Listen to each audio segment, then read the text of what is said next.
Hoje a gente vai aprender sobre os processos, né, as fases de renderização do React. Basicamente, são basicamente divididas em três, né? Que é a fase de renderização, né, a fase de reconciliação e commit.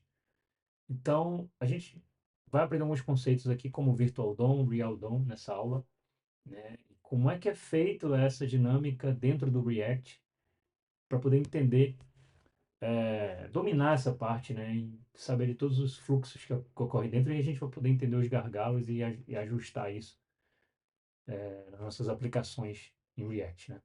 Vou passar aqui pro quadro, onde a gente vai entender basicamente o que que é primeiramente, o que que é um Virtual DOM. Virtual DOM, eu vou fazer uma analogia aqui. Digamos que a gente tem um grande quadro branco, ok? Esse aqui seja um grande quadro branco, onde nesse quadro branco a gente pode escrever algumas coisas. Pode escrever um texto qualquer aqui, por exemplo. Pode fazer alguns desenhos, um quadrado, né? Uma linha aqui, um outro texto com outra cor aqui, né? Outra cor aqui, ok? E mas a gente tem uma regra nesse quadro. A gente não pode, se a gente quiser mudar alguma coisa, a gente tem que apagar tudo e fazer de novo. Então, por exemplo, se eu quiser mudar só isso aqui, eu teria que apagar tudo isso, né? Deixa eu ver se isso aqui é a borracha. Eu tinha que apagar tudo isso e escrever tudo de novo, né? O que eu fiz aqui. Nem sei se foi isso mais ou menos o que eu fiz, né? Mas isso o que que nos remete? Que é um processo lento. A cada vez que eu quiser mudar alguma coisa nesse quadro, eu tenho que apagar tudo e escrever de novo, né? Mas digamos que eu tenha um quadro mágico que seja por trás disso aqui, um quadro invisível, onde eu consiga apagar somente aquela parte que eu quero e fazer uma mudança nela específica. Esse é o Virtual DOM. Nas páginas web, antigamente, a gente, por exemplo, quando você construiu alguma página em PHP, por exemplo, quando você queria mudar alguma coisa na página, você tinha que fazer um reload, né? Tem um botãozinho aqui, reload, onde você clicava e a página recarregava novamente, e aí, talvez com uma URL diferente, né? Um parâmetro aqui no nossa URL, no nosso endereço que a gente estava acessando, para poder renderizar coisas diferentes na página. Com o Virtual DOM, isso aqui não é mais necessário, pois você tem uma cópia idêntica, digamos assim, um rascunho, né, desse DOM real, que é o que está na página, nesse Real DOM. E quando você quer mudar alguma coisa no Real DOM, em vez de você restartar de novo a página, você, na verdade, primeiro identifica. Opa, peraí, deixa eu ver aqui. Primeiro você identifica o que você precisa mudar, você apaga, já está até apagado aqui, você escreve de novo, e isso vai impactar somente naquela parte que você quer mudar, né? Que você precisa alterar do seu código, da sua página, né? Isso é basicamente o Virtual DOM. Perfeito? Então, vamos fazer alguma coisa aqui prática. Eu vou criar aqui componentes simples aqui usando o, esse Code Sandbox aqui. Vamos dizer aqui que eu tenho um estado aqui chamado liked, na verdade, né? Não é linked, não. Besteira. Use state false. E aqui eu vou criar um botão aqui.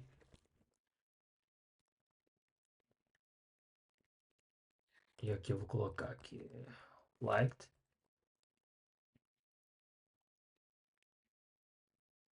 Botão de like, aqui, botão de curtir. E aqui vamos colocar um click. set liked. Aí eu pego o estado e inverto aqui o se tá falso, coloco true, se tá true, coloco false, ok? Perfeito. Deixa eu dar uma restartada aqui, acho que tem que dar um reload.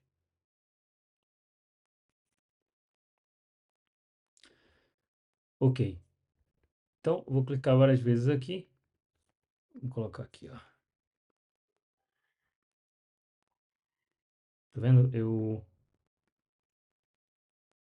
Tá mudando aqui, tá vendo? Somente nessa parte aqui do meu botão, sem precisar renderizar toda a página, você precisa recarregar a página inteira toda vez. Então, esse é um dos benefícios do React, né? Que ele nos proporciona isso. A gente pode reagir em determinadas partes da página sem precisar ficar renderizando a página toda vez, né? Restartando a página toda vez. Perfeito. Agora, agora nós vamos entender quando e por que o React decide re-renderizar, né? Que seria a fase de reconciliação. Então, existem algumas, digamos assim, algumas coisas que acontecem dentro do React que faz ele re-renderizar. Por exemplo, o user state, né? Quando você usa esse hook que eu acabei de usar aqui, ele está re-renderizando, ele re-renderiza o componente, né? Quando ele recebe alguma prop aqui dentro do React, por exemplo, não sei, vou colocar aqui online, uma prop aqui chamada online. Quando ele recebe alguma prop, ele vai renderizar isso aqui também. Quando ele usa algum contexto, nós temos aqui um hook chamado use context, que ele também faz o React renderizar, né? E quando o componente pai renderiza, ele também, o componente filho, vai renderizar, né? Vou criar alguns exemplos aqui, por exemplo. Vou criar um novo exemplo aqui, vou comentar isso aqui. E vou colar aqui um exemplo que a gente tem aqui, por exemplo. Um exemplo simples. Criar aqui esse componente aqui, counter. Vamos colocar aqui return counter. Então, reload aqui. Ok? Então, eu tenho esse counter aqui, um componente bem simples, né? Que toda vez que eu clico nesse incrementar aqui, ele vai estar renderizando, porque eu estou acionando esse user state aqui. E ele digamos assim, carregando novamente esse componente. Beleza? Então, ok. Agora, quando o React não renderiza, tem algumas vezes que ele não renderiza. Se o user state, o user props, vou colocar aqui, ó.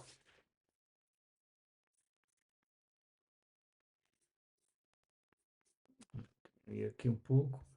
Se o user state, aqui. Como é que faz isso aqui?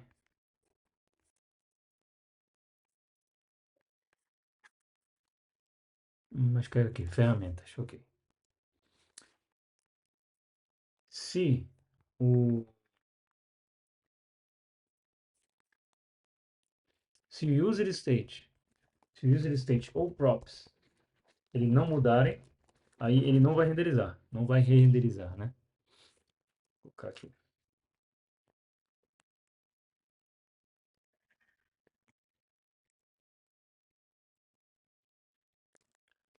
Ok? Aumentar aqui.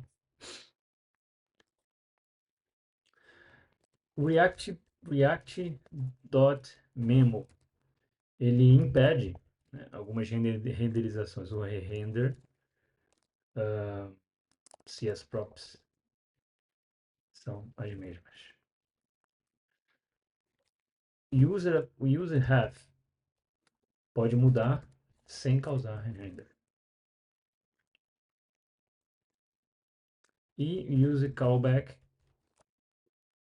e use memo, né, eles basicamente ajudam a manter a mesma referência.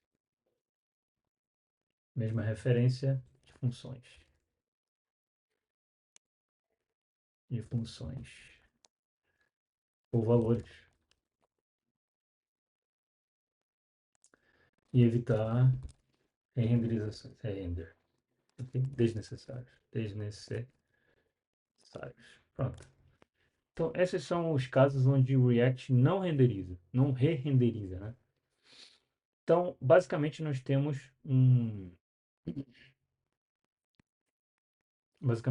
duas situações. É quando ele renderiza, eu acabei não colocando aqui, vou colocar aqui.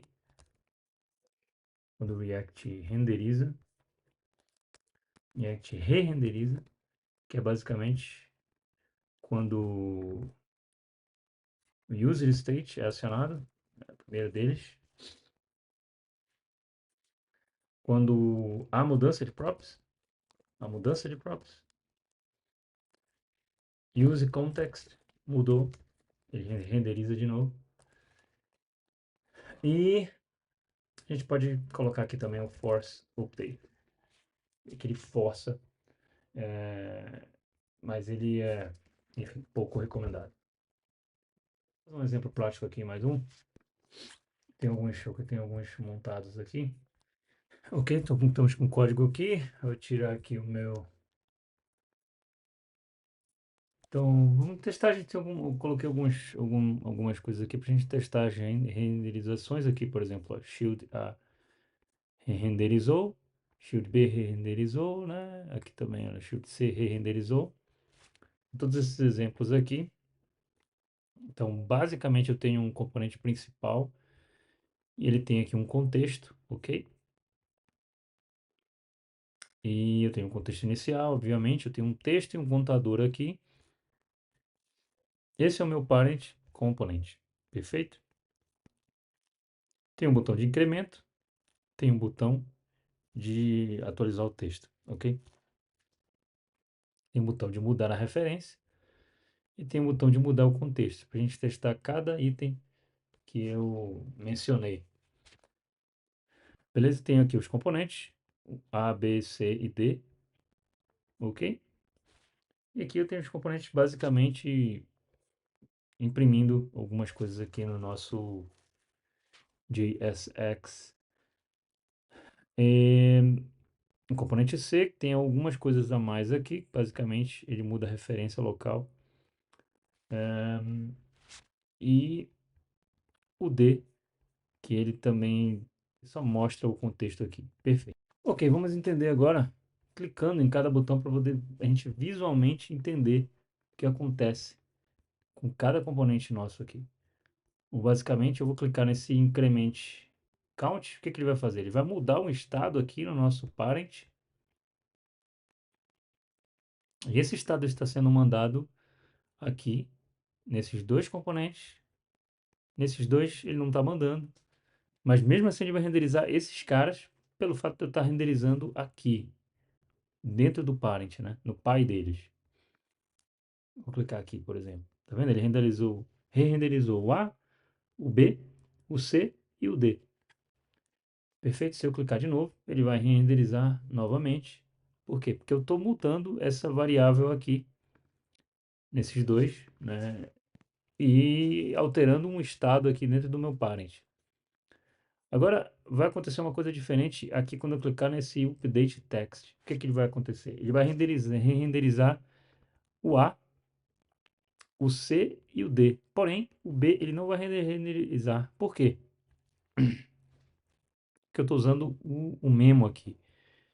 O memo me garante que ele só vai renderizar esse cara, renderizar novamente, fazer o re-render, se esse cara for diferente. Perfeito? Então, como ele já renderizou aqui uma vez com esse valor, eu vou clicar aqui e esse valor não vai alterar, então ele não vai ser renderizado, né? Então só vai fazer o re-render no A, no C e no D. Perfeito? Se eu mudar a referência, aqui change half, aqui, vocês vão ver que ele vai rodar esse cara e não vai renderizar ninguém. Não vai renderizar nenhum desses aqui. Ó, se eu mudar aqui a referência local, da mesma forma também. Agora, se eu alterar o contexto, aqui change context, bem aqui, ó, set context, estou mudando o contexto desse cara, aí ele vai renderizar, né, todos, exceto o V que está usando use memo, o React memo aqui, na verdade. Perfeito? Então, com isso aqui a gente entende essas questões de renderização, né, que é muito importante para a gente entender essas coisas, né? Agora, e a fase de commit? O que é essa fase de commit no caso? A fase de commit, ela basicamente, é, ela determina o que mudou. Tem a fase de reconciliação, que é justamente essa fase dos re-renders, né? Desse, quando re-renderizar ou não. E essa fase de determinar o que mudou e aplicar essas mudanças. É como se você estivesse fazendo uma prova, mas você está revisando essa prova, né? Então você faz alguns rascunhos de papel da prova e depois faz a versão, digamos, oficial. Essa versão oficial seria essa parte do commit, que é o que a gente viu. A gente viu aqui, esse seria o rascunho, mas a aplicação disso seria o commit de fato. Então a gente estava nessa fase aqui de alterar o Virtual DOM e agora de fato a gente vai modificar o DOM real, na verdade, o real DOM na realidade mesmo, né? Digamos assim. Então, como que a gente demonstra isso, né? Basicamente, nós temos algumas hooks, né? Que, que, que fazem parte dessa fase. É importante a gente entender. Por exemplo, o User Effect, o Use Layout Effect também é importante porque ele é antes do commit, na verdade. O User Layout Effect é um pouquinho antes do commit, e o User Effect, de fato, é depois do commit, que acontece, digamos assim, o efeito, né? Após o efeito acontecer, aí o User Effect é acionado, entendeu? Então, vamos ver isso aqui acontecendo. Tem um código aqui também preparado pra gente.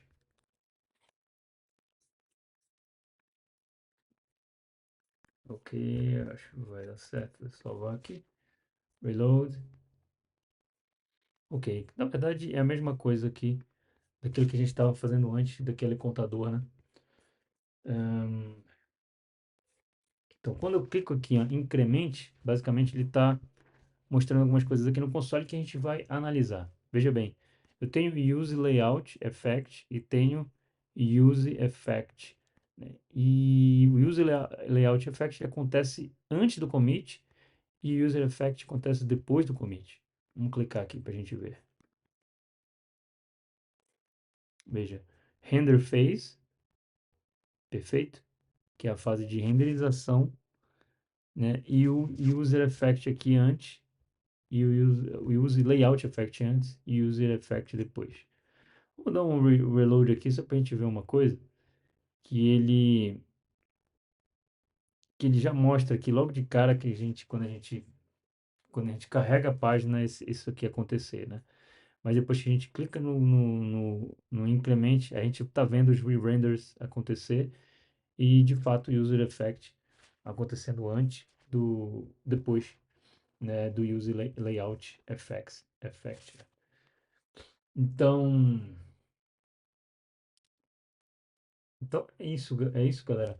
Sobre essa questão, acho que são conceitos importantes que a gente aprendeu nessa aula, que a gente vai aplicar, né, nas próximas aulas que a gente vai fazer nesse curso, certo?